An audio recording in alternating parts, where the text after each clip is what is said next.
بسم اللہ الرحمن الرحیم۔ السلام علیکم ورحمۃ اللہ وبرکاتہ۔ جیسا کہ دوستو آپ سب کو معلوم ہے کہ نیا اسلامی سال لگ چکا ہے۔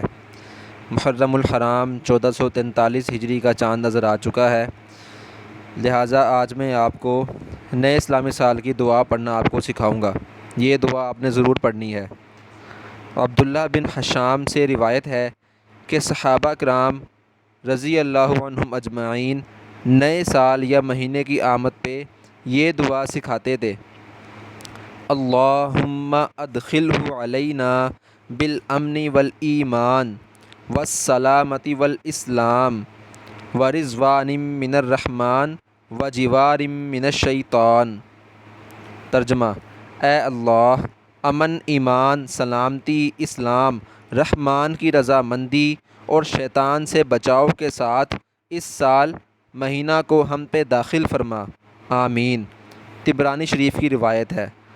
دوستو آپ نے اس دعا کو آپ نے ضرور پڑھنا ہے۔ یکم محرم الحرام مغرب کے بعد لگ چکی ہے۔ اللہ تعالیٰ اپنے فضل و کرم سے اس سال کو، اس مہینے کو ہم تمام مسلمانوں کے لیے بالخصوص امن، ایمان، سلامتی، اسلام، رحمان کی رضامندی اور شیطان کے بچاؤ کے ساتھ اللہ تعالیٰ ہم پر یہ مہینہ، یہ سال لے کر آئے خیر و عافیت کے ساتھ، آمین۔ دوستو آپ نے اس دعا کو آگے زیادہ سے زیادہ شیئر کرنا ہے تاکہ زیادہ سے زیادہ ہمارے مسلمان بھائی اس دعا کے بارے میں جان سکیں۔